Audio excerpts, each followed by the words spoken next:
Hey guys, welcome to the first on-site episode. I'm actually here in Asheville, North Carolina to talk about the Asheville Tourists.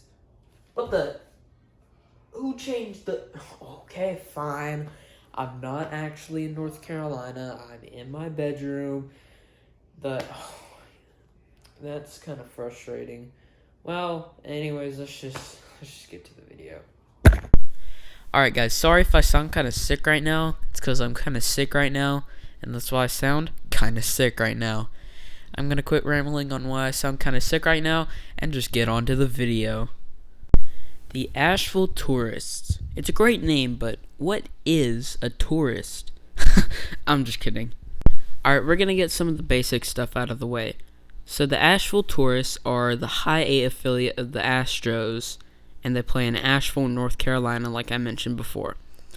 There's a lot of history behind this team, considering how many times they've changed classes, leagues, team affiliations, and names.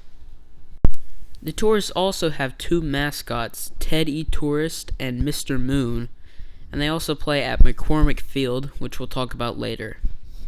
Alright, now we're going to move on to the history of the Tourists. Professional baseball in Asheville, North Carolina dates all the way back to 1897 when a team called the Asheville Moonshiners took the field. Professional baseball has been played continuously for almost every year since 1909, with early teams such as the Redbirds and the Mountaineers. The Tourist name goes all the way back to 1915 when local sports writers began calling the Mountaineers the Tourists. The original Tourists brought Asheville their first ever baseball championship in 1915.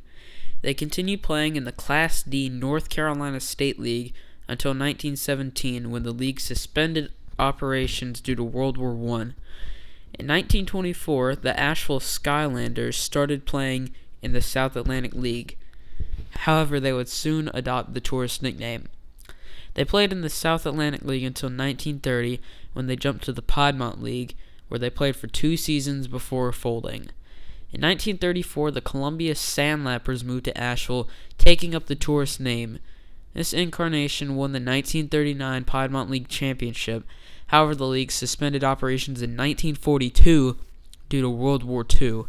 In 1946, a new Tourist team started up in the Tri-State League. During the 1940s, they shared McCormick Field with the Asheville Blues, an independent Negro Leagues team. They folded along with their league in 1955. In 1959, a new South Atlantic League, later called the Southern League, franchise came to town. McCormick Field was renovated, and the team initially wanted a new name and organized a fan vote to pick.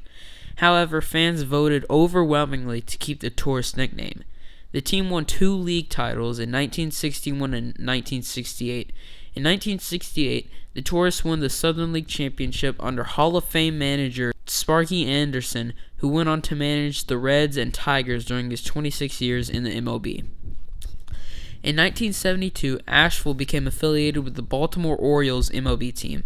As part of Baltimore's Oriole Way system, the Asheville team was rebranded as the Asheville Orioles.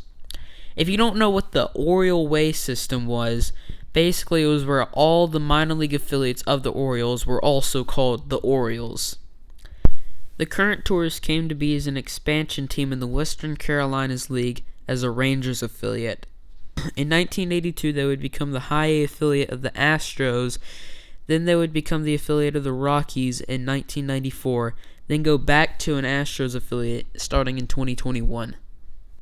In January of 2010, it was reported by the Asheville Citizen-Times that Palace Sports and Entertainment have sold the Asheville Tourists to former U.S. Senator and current Governor of Ohio Mike DeWine and his family. It was reported that Brian DeWine, son of Mike, would be the team president. The team is owned by DeWine Seeds Silver Dollar Baseball.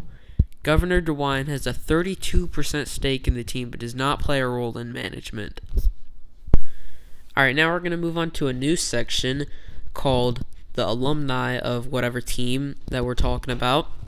This will be in certain episodes depending on whether or not it's on the Wikipedia page for that team. But let me just list off some of the notable alumni. We got Hall of Fame manager Sparky Anderson, Craig Biggio, Eddie Murray, Willie Stargell, Luis Gonzalez, Kenny Lofton, Todd Helton, Nolan Arenado, Russell Wilson, yes, that Russell Wilson, and Trevor Story.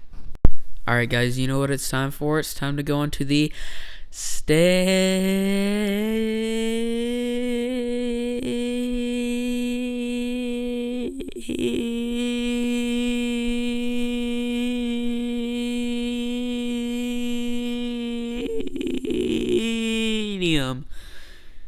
That never gets old. When you combine an old stadium with a lot of history, great scenery, and quirky dimensions, you get McCormick Field. First of all, let's start off with the history part of this stadium. People have been watching baseball here for 98 years, which means that many prospects have come and gone through this stadium. Next, let's talk about the beautiful scenery at the stadium.